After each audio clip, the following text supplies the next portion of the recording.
Ini kita mau lanjut untuk pengujian unit inverter 10.000 watt ya. Ini custom.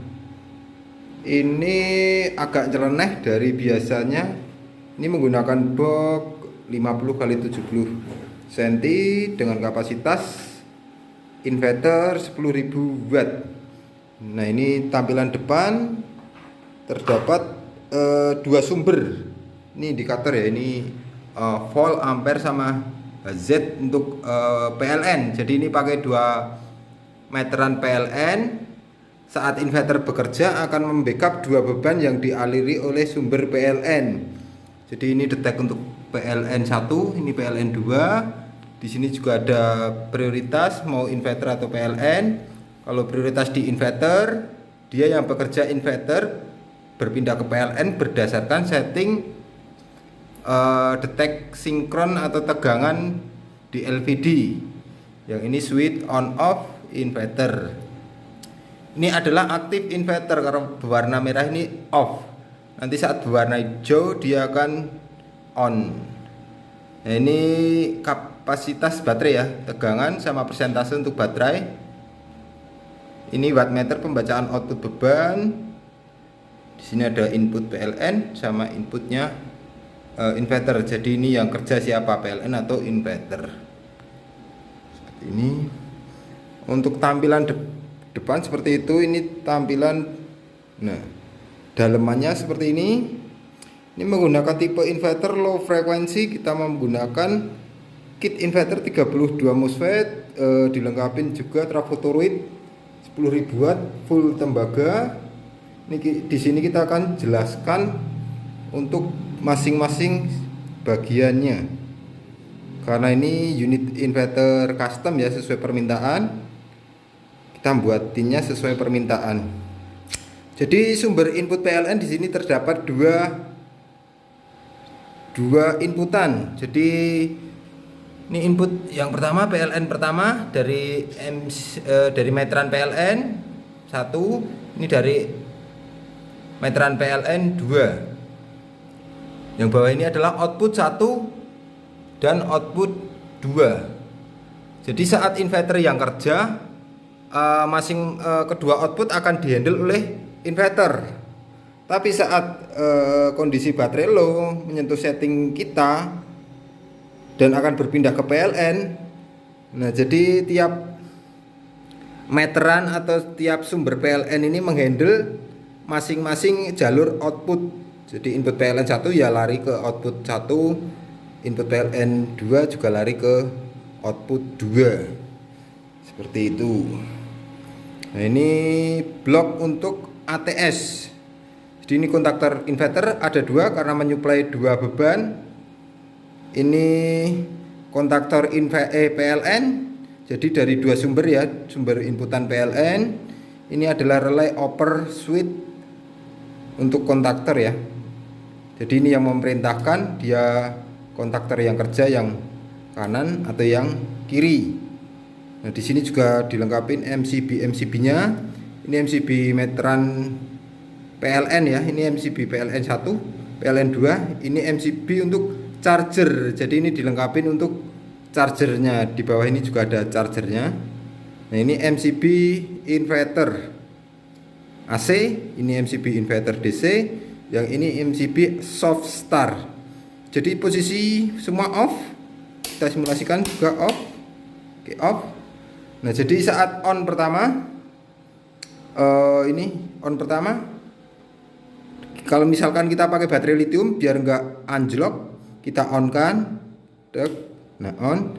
Nah, setelah beberapa detik, 5 detik, biar soft dulu untuk arus yang ngalir ke kapasitor yang ada di bawah ini.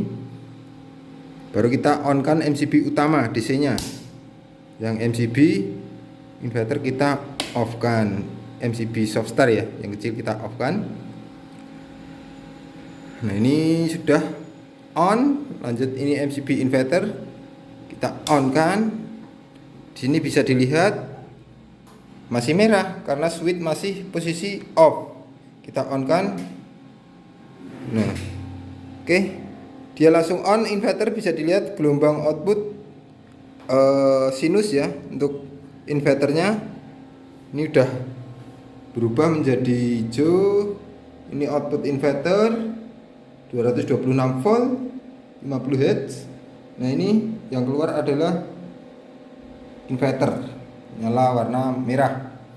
Nah kita masukkan juga untuk supply inputan dari PLN. PLN kita masukkan.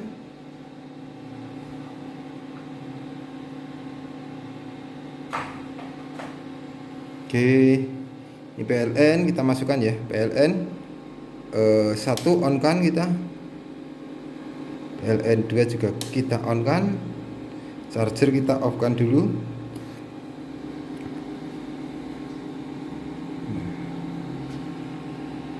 Nah ini untuk LVD sini ada LVD persentase. Jadi di tegangan berapa dia akan berpindah ke PLN. Sekarang tegangan baterai 50 volt. Nah dia inverter yang kerja. Nanti saat menyentuh batasan atas bisa kita setting. Misalnya ini atasnya di 50 volt. Nah ini tegangan udah 50,2. Jadi dia yang kerja inverter. Saat tegangan turun menyentuh ini batas yang bawah 47,5, dia akan berpindah ke PLN. Begitu juga untuk persentase ini ya. Persentase ini bisa kita arahkan mau PLN atau mau inverter. Kalau kita arahkan PLN, inverter bekerja hanya sebagai backup saat terjadi PLN padam. Kita coba arahkan ke PLN. Oke. Dia akan berpindah ke PLN melalui mode sinkron. Jadi ada jeda ini melalui proses sinkron. Jadi untuk ATS sendiri udah mengadopsi untuk sistem sinkronus. Nggak ada jeda, nggak ada persimpangan fase, dan nggak ada kedip.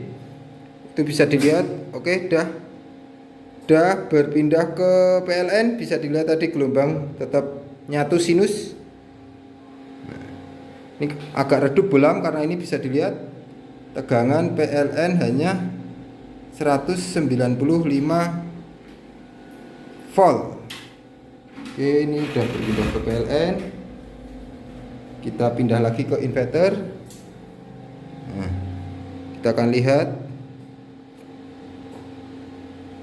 dia berpindahnya ke inverter lagi juga melalui proses sinkron. Nah, gelombang tidak putus ya, tetap sinus, tetap nyatu, tetap sinkron.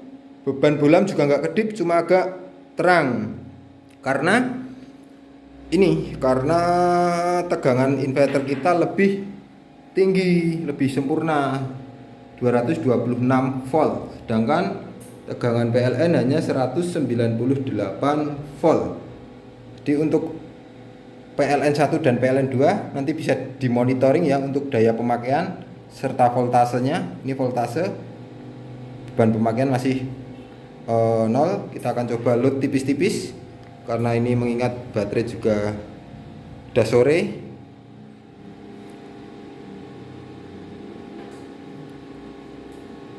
Ini posisi inverter, kita coba load inverter.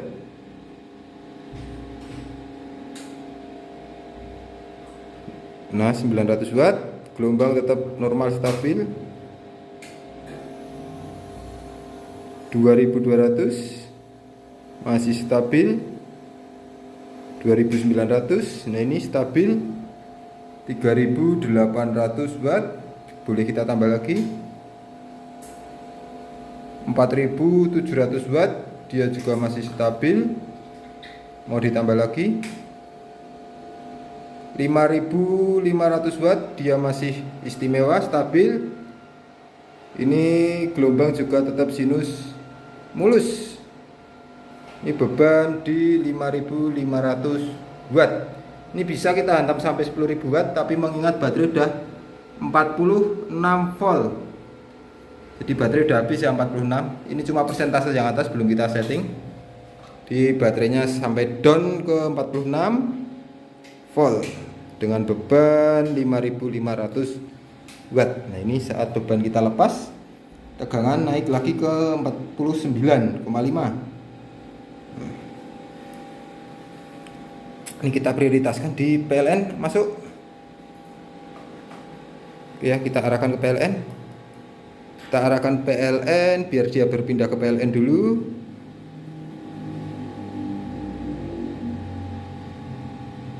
Berpindahnya juga tidak asal berpindah, dia melalui proses sinkron dulu ini.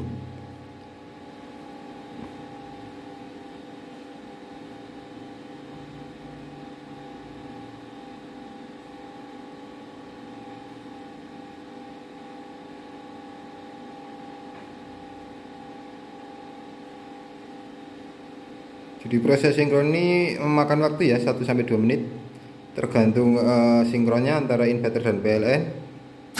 Nah, oke. Dia udah berpindah ke PLN. Ini gelombang PLN buruk, enggak sinus. Ini udah berpindah ke PLN. Sekarang tadi ini bunyi jedok ini karena yang kerja adalah 2 kontaktor, jadi lumayan keras untuk suaranya. Nah, lanjut kita akan coba simulasikan PLN padam, cabut inputnya PLN. Nah, jadi saat PLN padam, otomatis inverter akan membackup ke load beban tanpa melalui mode sinkron. Sinkron itu akan bekerja saat kedua sumber ada, dia baru proses sinkron.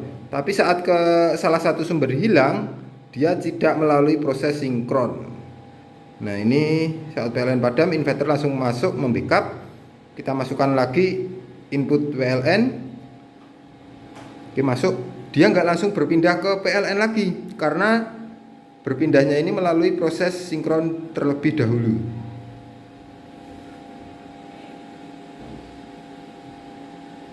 Proses sinkron lagi. Nah, oke. Dia udah melalui proses sinkron dan udah sinkron, udah berpindah lagi ke PLN. Ya. Untuk coba hidupkan untuk PLN yang 2. Ini karena meteran kita 1, jadi harus kita pindah inputannya. Nah, kalau kebalik pasenya ya bahaya juga karena jadi satu sumber.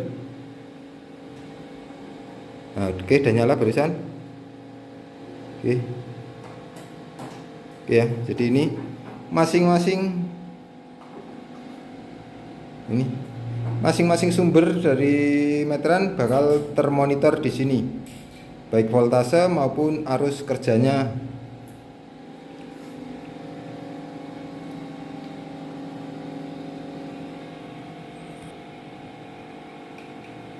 Dan untuk sistem charging, nah di sini bisa kita nonaktifkan maupun kita aktifkan. Ini untuk charger MCB yang ke adaptor charger. Dan ini untuk kontrol chargernya ya. Chargernya mau off berapa volt dan on di berapa volt. Kita coba hidupkan untuk oke, dia udah on. Di ini pengaturannya, ini tegangan 50,5 volt. Nah, saat menyentuh kita turunkan yang atas. Oke, 57. 53 dia akan off. Untuk bawahnya on lagi di 48. Kita naikkan karena tegangan baterai 50,6. Kita ingin menyimulasikan bahwa oke, udah on. Coba oh, langsung angkat ke atas. Kita naikkan untuk batasan atas 56.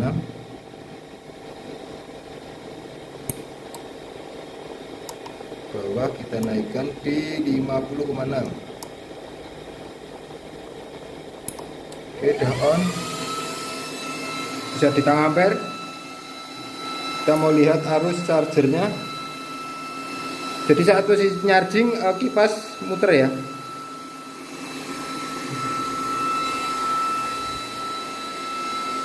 Nih 8 ampere untuk chargernya. Oke, 8 ampere ini sama dengan 50 kali 8, yaitu di angka 400-an watt. Nah, setelah dia menyentuh atas, menyentuh ini 56, dia akan off. Kita turunkan aja, kita simulasikan nyentuh batas atas.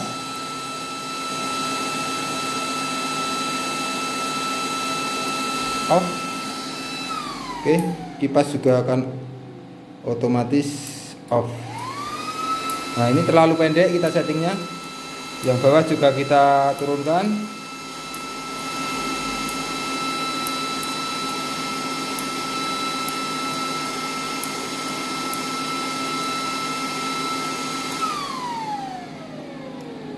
Oke.